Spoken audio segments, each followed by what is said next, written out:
Halo semuanya, perkenalkan nama saya Airan Alfaginda Julung Susilo dengan akhiran NIM 061. Nah, di sini saya dan teman-teman saya bakal ngebahas nih tentang apa itu KIPK, lalu apa sih hubungannya KIPK dengan ekonomi publik. Nah, jadi KIPK Kuliah adalah program bantuan nih dari pemerintah yang tujuannya untuk membantu mahasiswa dari keluarga yang kurang mampu.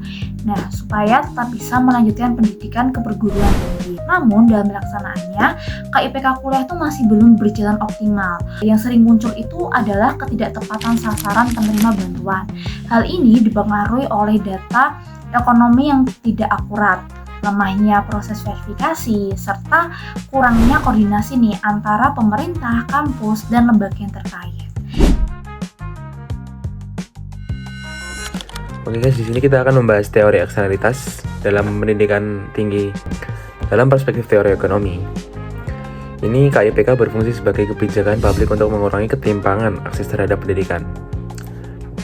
Lalu program ini menimbulkan eksternalitas negatif dan positif.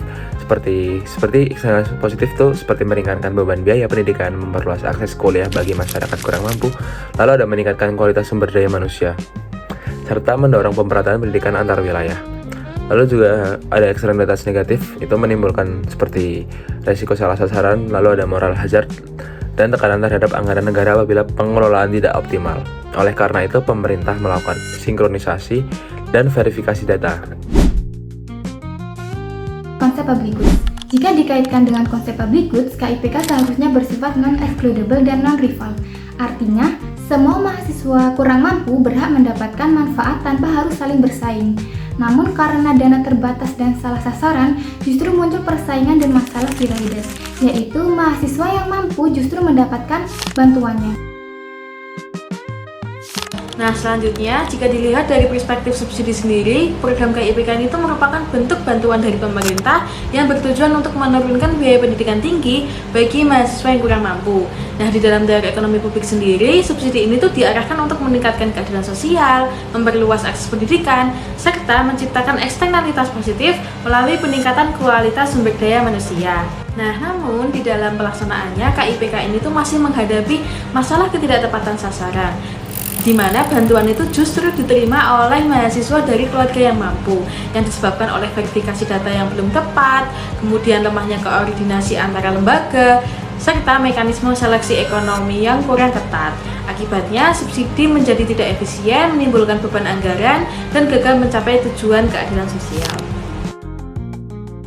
Itu dari pendekatan yang berbeda, dari eksternalitas, kedua dari public goods, dan yang terakhir dari subsidi.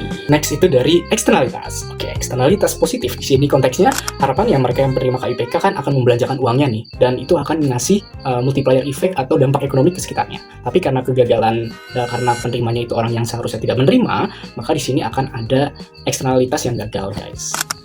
Public goods ini adalah barang publik ya guys. Nah, tapi karena di sini alokasinya yang gagal, yaitu untuk orang yang mereka yang seharusnya dapat penerima, mereka yang seharusnya layak untuk mendapatkannya akhirnya mereka tidak dapat. Selanjutnya ini dari subsidi guys. Ini mirip dengan public goods. Awalnya harusnya mereka mendapatkan itu subsidi karena memang mereka layak, tapi mereka nggak dapat. Dan akhirnya mereka gagal deh mendapatkan subsidi.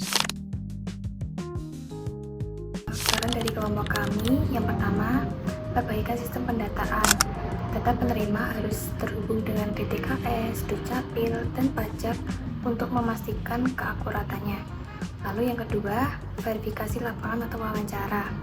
Pihak kampus atau dinas bisa melakukan kunjungan ke rumah atau wawancara langsung bagi calon penerima untuk melihat kondisi ekonomis sebenarnya.